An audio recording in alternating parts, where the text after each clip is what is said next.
I just really want to define what we mean by a container. So what we call a container and WMS containers is what, especially in the American market, they call license plating. We do in the UK as well, to a certain extent. We call it containers as a more generic term because what we do actually goes beyond traditional license plating. But basically, from sort of top level sort of scenario, we are grouping and managing a set of mixed items, and that can include one or more different actual physical items, mixed serial lot numbers, as a single unit that can be handled, brought into the warehouse, moved around the warehouse, assembled, disassembled, sent out of the warehouse. And each container is identified with a unique code, or potentially two unique codes if it goes outside your organization, and we'll come to that later. So the number of benefits of this. So one, we've got additional level of traceability because we're handling things as a group. This becomes quite useful if you're not using serial lot control, but you still want to know when something came in because it can stay as a group for the sort of the longest period. The key thing is faster picking and shipping. So if you're moving the contents of a container, you're not scanning, moving every single item, you're doing it as a container as the whole. So bulk moves become incredibly simplified in the warehouse. Potentially we can have better space utilization and workflows in the actual warehouse. We can do things like look at our item availability by containers, particular units. We can track an issue, and this is why I'm getting on when we go a little bit beyond license plating. We can track an issue return of high value containers. So if you use things like stillages, gas canisters, totes, anything that you send out beyond your organization that you want to track back and make sure it's returned, we can track those, who's got them, and track the return process. We can do things like pre-packs of customer requirements ahead of shipping. So something can be pre-packed into a container, put back on the shelf, and at the point you want to pick, rather than having to pick all the individual items, you're just picking the container ready to ship out. Can improve stock rotation because, again, we can track by container when something comes in. We're not mixing things coming in on different dates, potentially in a bin. We can do physical inventory checks at the container level. And potentially, if you've got Clever Quality installed as well, we can quality check or quarantine stock at the container level as well. So when we talk about a container, we generally specify a container by a type. So that can be something like a pallet, a box, a tote, roll cage, stillage, gas canister, effectively anything that could contain goods in some form. So container can or cannot be reusable. So generally a cardboard box wouldn't be reusable once it served its purpose, it'd be disposed of. But if you've got a gas canister or a tote or pallet, it can be reused as well. We can track them externally if it's something that gets shipped out to the customers and returned. And each container can have different warehouse handling requirements as well. So, for example, pallet, you need a forklift truck, whereas the individual items that go on a pallet might not necessarily need a forklift truck to handle. So we can adjust our handling mechanisms depending on whether something's containerized or not. So where do we support containers? Literally across the board in Business Central. This is not an add-on, something that sits externally. It interacts with every single part of Business Central where you can do an inventory movements. So like you'd expect, receipts, shipments, picks and putaways, warehouse movements, but also for production output, for consumption.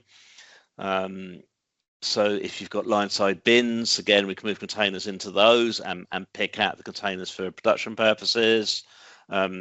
Assembly, output and consumption, project or job consumptions, all the internal warehouse documents, movements, transfers, and all the journals. So effectively, anywhere in Business Central that we can do an inventory movement, we can support containers. So I want to again pick on that. There are a few other apps that I've seen on the market that allow you to do license plating within Business Central, but it's tied to a particular handheld or mobile solution. So it doesn't store the data in the standard Business Central tables. And if you do something in Business Central outside doing it on a handheld, you can effectively break the container logic. So I think what's very important to make clear here is all this functionality is built directly in Business Central, supports all the standard Business Central journals and document types. But if you're then using Clever WMS devices on top, again, you can do all the things with picking containers, doing container inquiries, picking into a container, taking things out of container, consolidating containers, all those sort of things can actually be done on the device as well. And because it's all fully integrated in Business Central, what you'll see is anything that affects a container, you'll get a warehouse entry like you do if you're moving something in a bin, and potentially get an item ledger entry if it's something going inbound or outbound that again refers to the container. And you will also get a container entry specifically saying what's happened with an individual container for the history of the container. And if you use the navigate functions, find entries, or you use the item tracing functions, you can again trace everything back to a container or see the flow through each of the containers. So that's sort of quite an important distinction to make about Clever WMS Containers. So within Business Central as well, generally it's of all the functions. So you can go in and see list all your containers and the contents. We can do item availability checks by container. We can do things like get container contents. So everywhere in Business Central you have functions like to get bin contents. You have the equivalent to get the container contents. We can print container labels either up front or on the fly as we create a container. We can create containers on the fly or use existing containers. We can assign SSCC numbers to containers. So this is very important if you're using EDI or you're shipping the container outside. So this is where I said you've potentially got two references. You've got the license plate container number, which is your own reference. And then if you're actually sending it out to a partner, if you're using ASNs, EDIs, all that sort of thing, we can assign a standard SCC number to then track the container that way as well. And again, we can track those high valuable return containers that are sent out to customers. So just a little bit to sort of tip on where we can actually integrate Clever containers with other Clever apps if you're using them. So if you've got Clever WMS devices, again, like I said earlier, you can do all the functionality on the device. We can pick and put away a container as a whole rather than individual items. If you're using, again, if you're using devices, we can do tote picking. So effectively a tote becomes a temporary container that you use for the picking process. So you can pick into those totes. And then if you're using Clever packing, you can then just scan the tote to start a packing order to then pack the contents of that tote into potentially another box, a shipping box, which you can track to go out to customers. If you're using ship and agent integration, again, those containers become what you send out, potentially the boxes you send out. So again, you've got the traceability of what went into what box when it was shipped out and automatically integrating that with the carrier solutions. So they, again, know the contents of the box. Particularly important if you're shipping overseas when you need all the custom decorations down to what's in each particular box. Again, with manufacturing, if you're using our MES, manufacturing execution system, we can output or consume to containers. We can have containers as line-side bins. With EDI, like we said earlier, we can do advanced shipping notifications, or we can generate the SSCC numbers.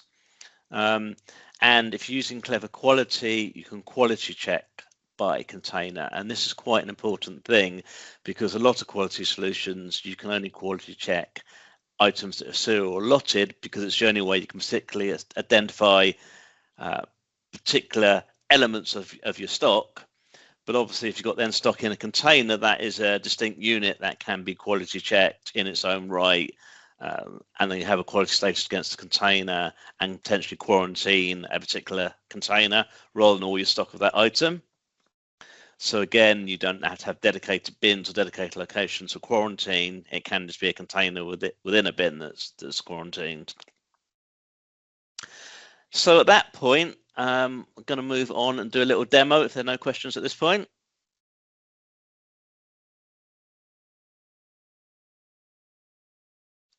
Right, so I just switch to Business Central. Can just someone confirm that you can see that okay?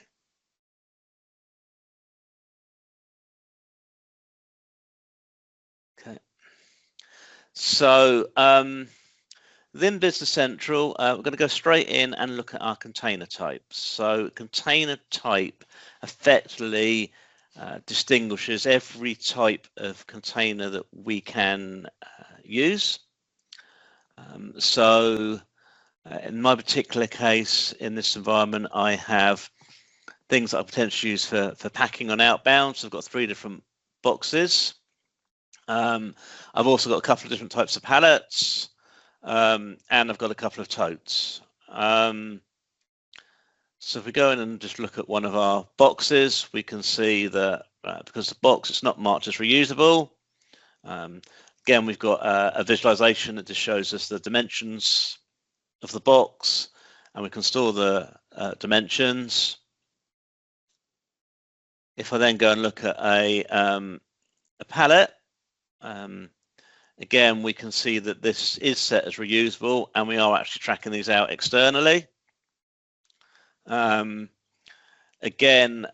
we can then have, if it is external, we can then do things like have a global return asset type.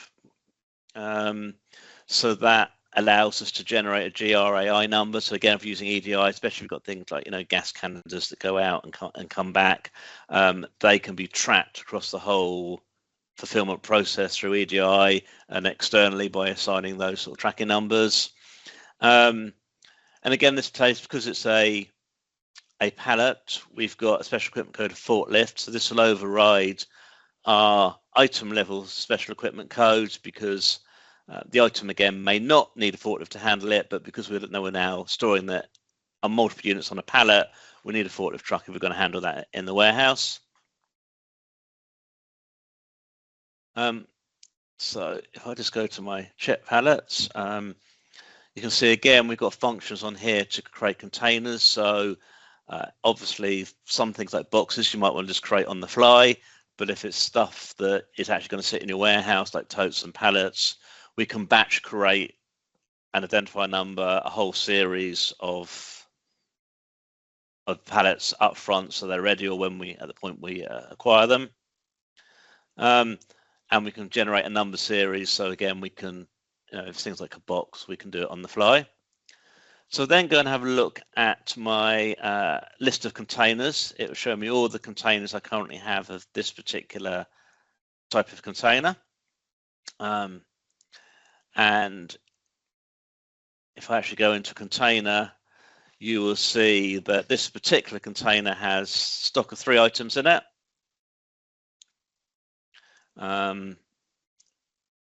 And again, on my visualization on the Fatbot pane, I can actually see a visual indication of how full that container is. Obviously, because it's a pallet, this is being stacked on top of, not inside the container dimensions. And then again, we can do things like look at statistics against a container. So again, we can see what when the container was created. In this particular case, you can see something was last placed in the container on the 15th of October, but nothing's ever actually been taken from this container. And again, you can see it hasn't ever had a physical stock check. And again, we can see the total, the weight of the container against the maximum that it's allowed as well. And then again, we can have comments. So again, we can put freeform comments in against the container of any notes that we want. And then the tracking lines, what we'll do is it will show us anywhere that something has a demand on that container. So like we have a reservation entry, a tracking line will basically say we have a pick that's been allocated for that container. So though the stock's still in the container, there is something that has a demand on that stock, so it's not available. We'll see that a bit more in a minute. And then against the history, we can see all the entries to the container. So again, we can see in this particular case, we've had 3 adjustments into the container.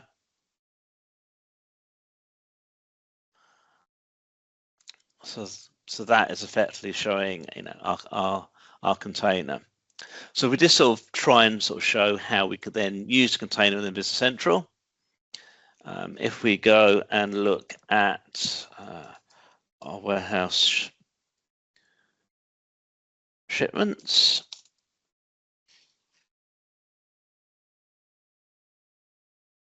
and then if I just pick that last shipment we've got there.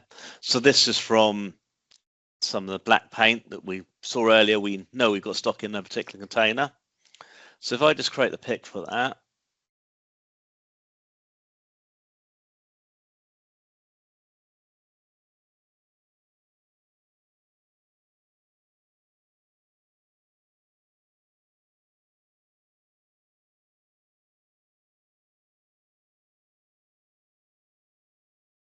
so what you can see is the system has actually assigned what it thinks is the best container. So like the system will assign what it thinks is the best bin, it will also now assign what it thinks is the best container, if it can.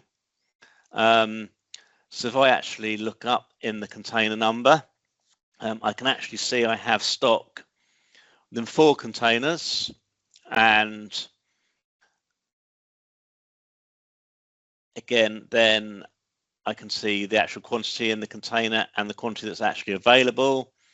And if we're linking it with quality, I can also see the quality status of that container as well. And the logic it does for picking the container is it will first, assuming it's not first expired, first out, which will always trump everything, it will look for a container that exactly matches the quantity you want first, and then it'll look for a container that has more than you need for that requirement, and then it will look for the container that has the older stock. So we again, we can override that. We can actually choose the container, or you can just always choose to pick the container. And then on the shipping line, we can again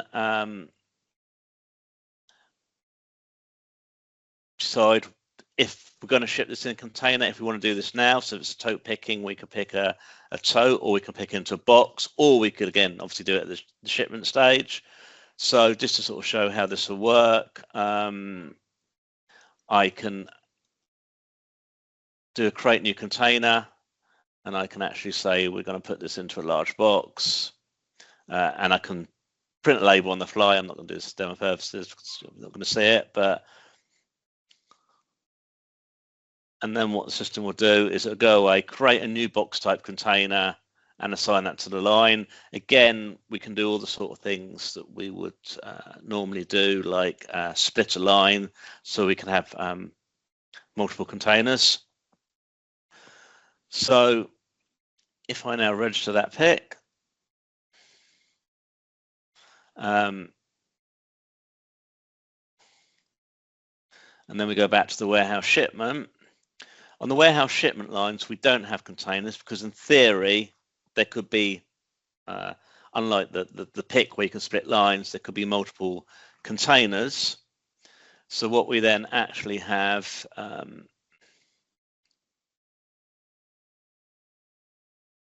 is container tracking lines. So that shows us all the containers that are tracked to that warehouse shipment. So in this particular case, we've got the box we created at the pick stage, and we can see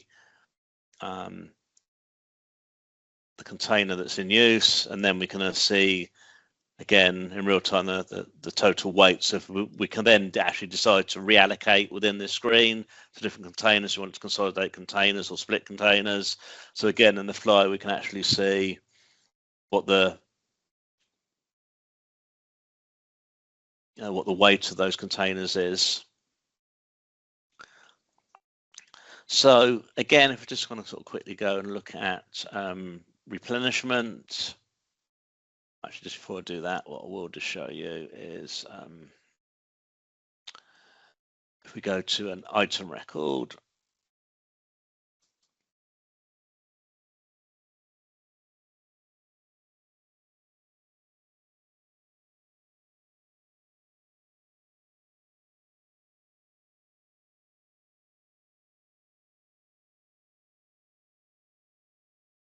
and we find our black paint, and you'll see this everywhere through Business Central,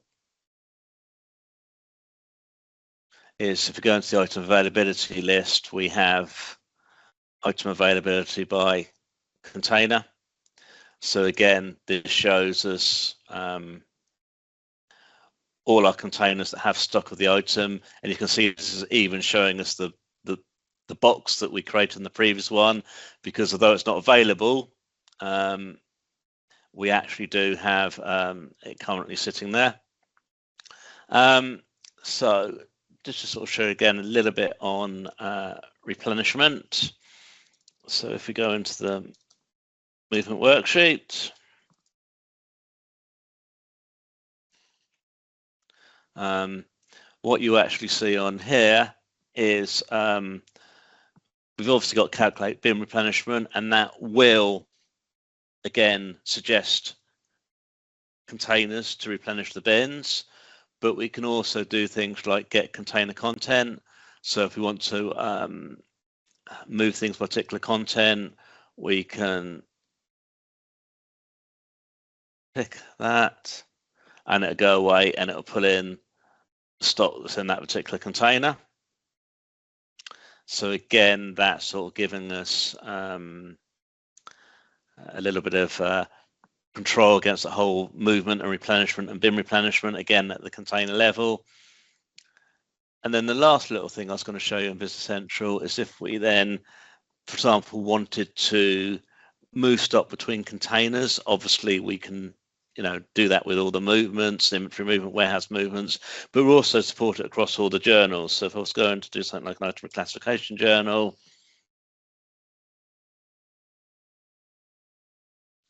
and then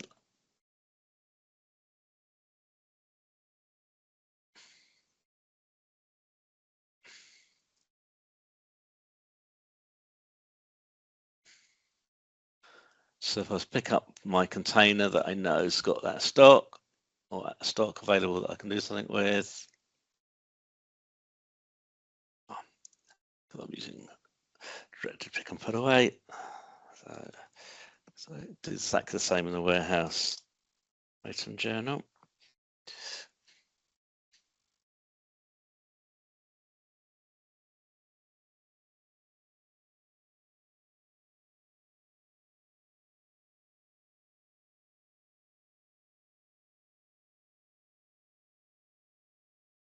And again, because I picked the container number, it knows what bin it was in, so I haven't had to specify the bin. So again, I can do a adjustment, or again, if I do a reclass journal, I can do exactly the same thing. So that was positive. So I'll just do a warehouse item.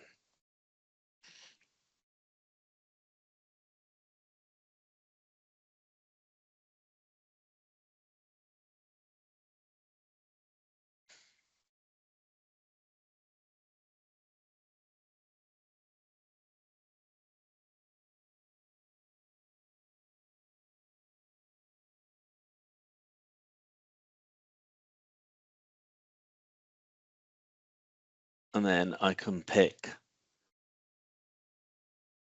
to actually move a different container, So then again, if I was actually to post that, that would actually do the movement from one container to another and create all the entries behind it. So that's sort of all I really wanted to show in Business Central itself.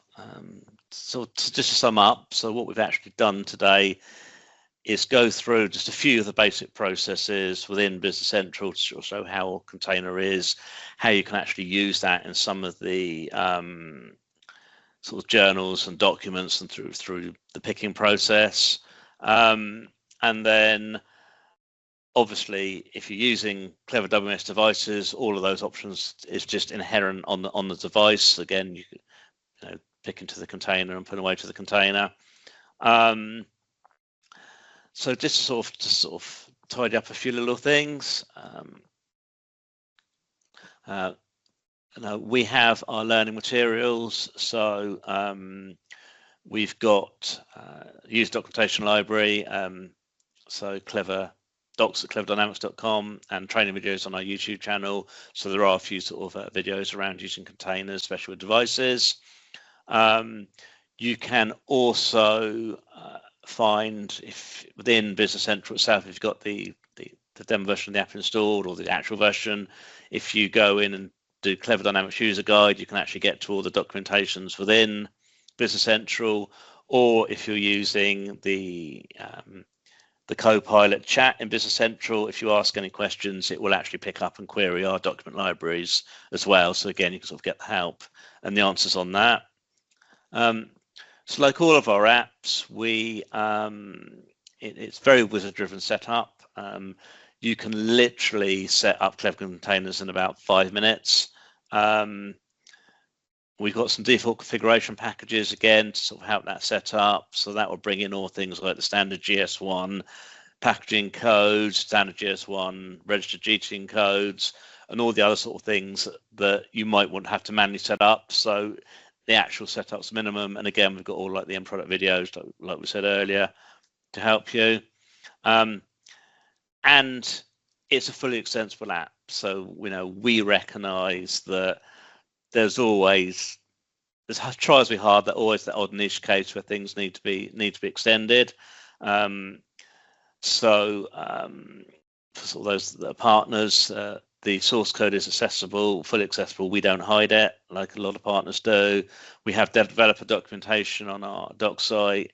We have code samples in our GitHub repository about how to extend our apps, and we make our test apps available. So if it is extended, you can run our test apps as part of your pipelines to just ensure that whatever's changed doesn't break any of the sort of standard functionality that we've added.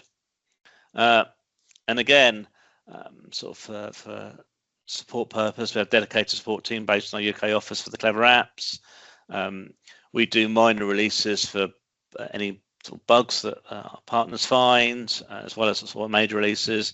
And we have a monthly feature request review. So we fully love our customers actually making suggestions about how we can improve our products. We don't always include them. We obviously have to prioritize the things that the most people ask for, but we have a monthly review where we sit down as a team and review all of the sort of suggestions that we've had, and then decide which ones are actually going to therefore include in the product. So at that point, if anyone's got any questions, I'm more than happy to take them. Silence. I don't know, that's a good or a bad thing. Hey. Yeah, no, all good. Yeah, it all made sense. Thank you. Cool. Gary. Yeah.